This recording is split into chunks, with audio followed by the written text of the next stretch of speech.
Education का सबसे बड़ा गोल ये होना चाहिए, और वही मेरी कोशिश है अपने इन सेशंस के थ्रू करने की, कि एक इंसान का दिमाग खुल जाए, उसके दिमाग में एक पॉसिबिलिटी माइंडसेट आ जाए, ना कि एक लिमिटेड माइंडसेट हो कि बस ये हो गया तो बहुत है। अब प्रॉब्लम क्या है, ये जो लिमिटेड माइंडसेट है ये बहुत लोगों का है, करोड़ों लोगों का है, तो वहां पे कंपटीशन भी बहुत है। पॉसिबिलिटी माइंडसेट जबकि देखा जाए तो ज्यादा इंटरेस्टिंग है, लेकिन बहुत कम लोगों का है और वहां पे कंपटीशन कम है। और पॉसिबिलिटी माइंडसेट क्या होता है कि कोई भी काम अगर मैं कर रहा हूं, अगर वो नहीं हुआ तो इसका मतलब ये नहीं है कि मैं फेल हो गया, इसका मतलब ये है कि मैं क्रैक नहीं कर पाया। There has to be a way. ये एजुकेशन काम अगर कर दे तो रियल एजुकेशन हो गई हमारी। मतलब एक इंसान को, हाँ सॉरी, थॉमस एडिसन बल्ब के आविष्कार में लगा हुआ था, हाँ जी, 1000 बार फेल हुआ, तो किसी ने उससे पूछा कि यार तू बार बार करते होता तो है नहीं, तुमसे क्यों कर रहे हो? तो उसने पता है क्या कहा, हर फेलियर के बाद मैं ये जानता हूं कि बल्ब इस तरीके से भी नहीं बन सकता, और अब मैं 1000 तरीके जानता हूं कि इन तरीकों से नहीं बनेगा, और उसके बाद वो तरीका इजाद हुआ जिससे बना। एजुकेशन से एक इंसान का दिमाग इतना खुल जाए कि सबसे पहली चीज तो उसको ये समझ आए कि मैं कुछ भी नहीं जानता हूं। हाँ, एकदम ठीक बात है। एजुकेशन मस्ट बी सच कि वो लाइफ लॉन्ग आपका एक क्वेश्चनिंग माइंड बना ही रहे, कि आप कहीं भी हो, कुछ भी कर रहे हो, आपके दिमाग में क्वेश्चंस चले, questions related to the problems. जो भी आप काम कर रहे हो वो क्या है, अल्टीमेटली प्रॉब्लम सॉल्विंग है, तभी उस काम में वैल्यू है। अगर किसी की कोई प्रॉब्लम ही नहीं सॉल्व कर रहे हो तो उसमें वैल्यू कहां ऐड हो रही है, और वैल्यू नहीं ऐड होगी तो आपको पैसा कैसे मिलेगा, फिर चाहे जॉब हो चाहे बिजनेस हो। सो द आइडिया इज कि आपका दिमाग ये चलना चाहिए, अच्छा ये प्रॉब्लम है ना, पहले तो मुझे नहीं पता है कि इसको सॉल्व कैसे करना है, क्योंकि अगर आपको पहले से ही पता है तो आपको वही पता है जिस तरह से वो प्रॉब्लम सॉल्व होती आई है।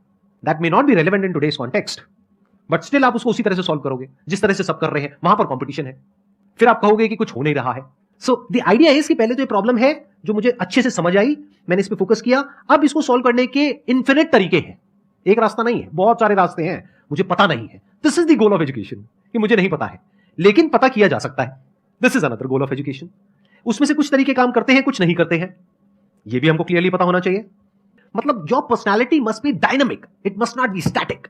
जैसे मैंने देखा है बहुत लोगों को जो मुझे मिलते हैं, कुछ लोग हैं उसमें से जो, जैसे मैं सर से मिला अभी ऑफ कैमरा, हम लोग बैठे हुए थे, डिस्कशन कर रहे थे, तो it was a great experience sir, आपके साथ में बैठ करके जिस तरह से, जिस ठहराव से सर बात कर रहे थे, जिस तरह से चीजों को सुन रहे थे, समझ रहे थे, और मैं क्वेश्चंस पूछ रहा था, ये मेरे से क्वेश्चंस पूछ रहे थे, तो there was a conversation which was going on.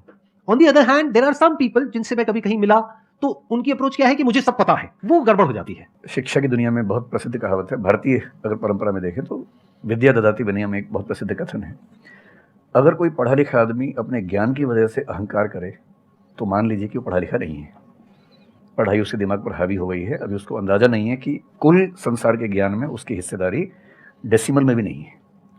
और जिसको ये पता है कि मेरा ज्ञान बहुत कम है वो विनम्र ही रहेगा। और इसलिए जो बड़े प्रोफेसर हैं, अगर आप कभी सुनेंगे, मैं जानता हूँ, मैं यूनिवर्सिटी में जब पढ़ता था, सबसे बड़े प्रोफेसर क्या बोलते थे कि मैं इस विषय का विद्यार्थी हूँ, कभी नहीं बोलते थे कि मैं प्रोफेसर हूँ। इतना साहस किसी में कैसे कि मैं प्रोफेसर हूँ? अरे आप जिंदगी भर स्टूडेंट बने रहेंगे तो ही काफ़ी है, उससे बड़ी बात तो सोचने भी नहीं चाहिए। बहुत बड़ी बात है।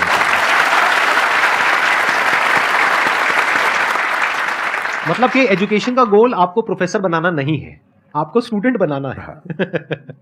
अगर सर की बात को आगे एक्सटेंड किया जाए, एकदम सही, एक लाइफ लॉन्ग स्टूडेंट, कि आप सीखते चले जा रहे हो, सबसे, जिससे मिल रहे हो, लोगों से सीख रहे हो, सिचुएशन से सीख रहे हो, अपनी लाइफ के अच्छे एक्सपीरियंसेस से सीख रहे हो, बुरे से सीख रहे हो। जैसे मैंने देखा है जब भी यहाँ पे कोई क्वेश्चंस पूछते हैं ना, सबके क्वेश्चंस एक ही होते हैं, सर सक्सेसफुल कैसे हो।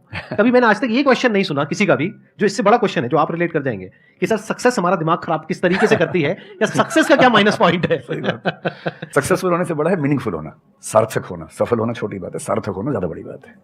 सर मेरा क्वेश्चन ये है कि लाइफ में बहुत सारे सर्कमस्टांसेस आते हैं जहाँ पे मतलब हमें ये लगता है, बहुत सारे नेगेटिव थॉट्स आते हैं कि मतलब आगे कैसे बढ़ें, how to get rid of fear of failure. Sir कैसे हम इसको हैंडल करें? अगर हम कोई किसी चीज़ को शुरू करना चाहते हैं सर, तो हमारे दिमाग में बहुत सारे नेगेटिव थॉट्स चलते रहते हैं, हो पाएगा नहीं हो पाएगा, बहुत तरह के नेगेटिव क्वेश्चंस आते रहते हैं सर, तो इसको कैसे हैंडल करना है सर इस सिचुएशन को? फियर ऑफ फेलियर थोड़ा सा ठीक भी है, ये हमें रोकता है उन दिशाओं में जाने से जहाँ हमें जाना भी नहीं चाहिए। जैसे मान लीजिए मैं सोचूं कि मैं फुटबॉल प्लेयर बन जाऊं, मुझे पता कि नहीं बन पाऊंगा, मेरी फिटनेस वैसी नहीं है, तो मुझे ये फियर रोक लेगा, ठीक बात है ना। ये ज़रूरी नहीं है कि आप दुनिया में हर चीज़ के लिए ठीक हो, हर किसी का एक पैकेज है, हर किसी का जो एट्रीब्यूट्स हैं या वर्च्यूज़ हैं उन सब का एक पैकेज है। We can be good at few things, we can be best at maybe one thing, we can not be best at everything. तो ये बहुत ज़रूरी है कि अपने एप्टीट्यूड को देख के हम सिलेक्शन करें कि हमें कहाँ जाना चाहिए, ठीक है। अगर सिलेक्शन कर लिया है तो फिर फियर ऑफ फेलियर होने की वजह ये है कि या तो आप जो कंपटीशन है उस पर ज़्यादा फोकस कर रहे हैं, अपनी स्ट्रेंथ पे कम फोकस कर रहे हैं। मेरे ख्याल से स्ट्रेंथ पे फोकस करना, कुछ अच्छे लोगों की कंपनी में रहना जो थोड़ा सा मोटिवेट करते हो, अच्छे दोस्त हों, लगातार मनहूस टाइप की बात ना करते हो, ऐसे लोगों के साथ रहना, कुछ रिक्रिएशनल एक्टिविटीज़ उससे बाहर निकल के थोड़ा खेलना कूदना, मतलब फिजिकली फिट रहना, Yes, sir. वो सब रहेगा तो हार्मोन्स जो हमारे दिमाग में आते हैं उससे, फिजिकल एक्टिविटी से, जो एंडोर्फिन्स वगैरह हैं, हैप्पी हार्मोन्स है, डोपामाइन वगैरह है, वो रिलीज होते रहें तो हम वैसे भी बहुत फियर से बचे रहते हैं। और अंत में मेरा तरीका ये है कि अगर मैं कुछ नहीं करूँगा तो फेल होना तय है, करूँगा तो चांस है कि फेल होऊंगा या पास हो जाऊँगा, तो नहीं करने में तो तय है कि फेल हो गया, तो क्यों नहीं चांस ले लेते हैं। और एक जगह फेल होऊंगा तो तय मान के चलिए कि दूसरी जगह मेरे फेल होने के चांस कम होगा, क्योंकि मुझे एक एक्सपीरियंस है प्रयास करने का और फेल होने का, और वो एक्सपीरियंस किसी ना किसी क्वांटिटी में हर फील्ड में काम आता है, मैच्योरिटी आपके अंदर आती है। और मैं एक शेर अक्सर यूज़ करता हूँ, बहुत बहुत प्रिय शेर मुझे है, और मुझे सच में लगता है कि ज़िंदगी को जीना बहुत आसान काम है, मुश्किल काम नहीं है। असली बात है कि आप प्रयोग करें, कोशिश करें, और हार जाएं तो दूसरी कोशिश करें।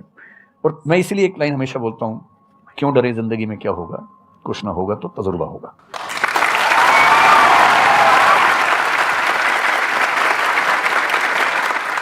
मुझे भी सर के जैसे मोटिवेशनल स्पीकर बनना है सर, पर मैं ये सोचती हूँ कि अगर मैं वीडियो बनाऊंगी, कंटेंट बनाऊंगी, तो सदीप सर को छोड़ के या फिर बहुत बड़े बड़े मोटिवेशनल स्पीकर्स हैं उनको छोड़ के मुझे देखेगा कौन। मतलब ये मेरे अंदर थॉट्स आते हैं कि अभी मेरा मतलब मैं 19 ईयर की हूँ, तो मैं जब वीडियो कंटेंट बनाऊंगी तो मैं कुछ, मुझे ऐसा मतलब मेरे अंदर ये थॉट है कि मैं कोई बड़ा आदमी नहीं हूँ या फिर कुछ बड़ा नहीं हूँ, तो मैं ये वीडियो कैसे डाल सकती हूँ, लोग क्या सोचेंगे कि मतलब तू ये तो खुद कुछ नहीं है और लोगों को मोटिवेट कर रहा है, ऐसा मेरे अंदर थॉट आता है। पहले या तो कुछ कर लीजिए ज़िंदगी में, उसके बाद मोटिवेट कर लीजिए, Yes, sir. और नहीं तो मोटिवेशन एक पूरी साइंस है, जी, सर। साइकोलॉजी से जुड़ी साइंस है, उसको ठीक से पढ़ के रिसर्च करके उससे बात कीजिए। शुरू में तो जब इन्होंने भी शुरू किया होगा, जी सर। कहाँ शुरू में लोग जानते होंगे, बड़ी लंबी स्ट्रगल होती है, जी सर। किसी भी फील्ड में इतनी लंबी स्ट्रगल है। देखिए, जो आदमी सफल है ना, आप ये जो हमारा वर्तमान है ये ऐसे ही नहीं बन गया है। हर सफल आदमी का एक बहुत लंबा अतीत होता है जिस पर नज़र किसी की नहीं होती है। और बशीर बद्र ने एक बड़ी गहरी बात कही थी, ये फूल मुझे कोई विरासत में मिले हैं, तुमने मेरा कांटों भरा बिस्तर नहीं देखा। कितने साल तक ये लहूलुहान हुए होंगे, रोज छिला होगा शरीर, तब जाके लोगों ने पहचानना शुरू किया होगा। लगातार काम करने से, जिसको कंसिस्टेंसी कहते हैं, परसिवरेंस कहते हैं, बात बनती है, आपकी भी बनेगी। मैं तो कई ऐसे लोगों को जानता हूँ जिन्होंने एकदम स्क्रैच से शुरू किया और उसके बाद वो टॉप पे पहुंचे। आपने अपने क्वेश्चन में दो बातें टच करी, एक कि आपको मोटिवेशनल स्पीकर बनना है, एक है कि फियर ऑफ फेलियर है। एक तो ये फियर ऑफ फेलियर को हटाइए, अगर आपको मोटिवेशनल स्पीकर बनना है तो अपने माइंडसेट को रखिए एक्सपेरिमेंटल माइंडसेट। आप ये समझिए life is like an experiment. एक साइंटिस्ट का माइंड कैसा होता है, वो ये थोड़ी ना सोचता है कि मैंने ये एक्सपेरिमेंट किया, फेल हो गया तो क्या होगा। उसको पता है failure is the part of success. जब तक 20-30 बार, 50 बार, 100 बार कोई एक्सपेरिमेंट फेल नहीं हुआ, इसका मतलब वो कुछ नया ट्राई नहीं कर रहा, इसका मतलब वो तो रिपीट कर रहा है। जैसे स्कूल में बच्चे करते हैं लेबोरेटरी में कि बुक में देखा बस उसको कॉपी किया, तो दोनों में फर्क हो गया ना। एक है कुछ नया डिस्कवर करना, कुछ नया क्रिएट करना, एक है जो क्रिएट हो चुका है उसको रिपीट करना। तो you are talking about becoming a motivational speaker. तो अगर आप मेरे जैसे बनेंगे तो कोई क्यों देखेगा आपको, आपको तो अपने जैसा बनना पड़ेगा ना। तो अब उसमें क्या करना पड़ेगा, अब आपको क्या पता कि आपके अंदर ऐसा क्या है जिसको लोग देखना चाहे, उसके लिए तो एक्सपेरिमेंट करना पड़ेगा, ट्राई करना पड़ेगा। एक तरह से आप वीडियो बना के डालोगे, कोई नहीं देखेगा, दूसरी तरह से बना के डालोगे, कोई नहीं देखेगा, फिर तीसरी तरह से, फिर चौथी तरह से। हो सकता है 6 महीने बाद, 1 साल बाद, 2 साल बाद जा करके कहीं थोड़ा सा कुछ ऐसा क्लिक हो जाए जो हो सकता है आपको लग रहा था कि शायद ये नहीं होगा और वो क्लिक हो जाए। बट ये सब होता उसी के साथ में जो कुछ कर रहा होता है, जो कुछ ट्राई करता है। जैसे ट्राई करोगे तो हो सकता है हो जाए, नहीं करोगे तो पक्का है नहीं होगा, जैसा भी सर ने थोड़ी देर पहले कहा था।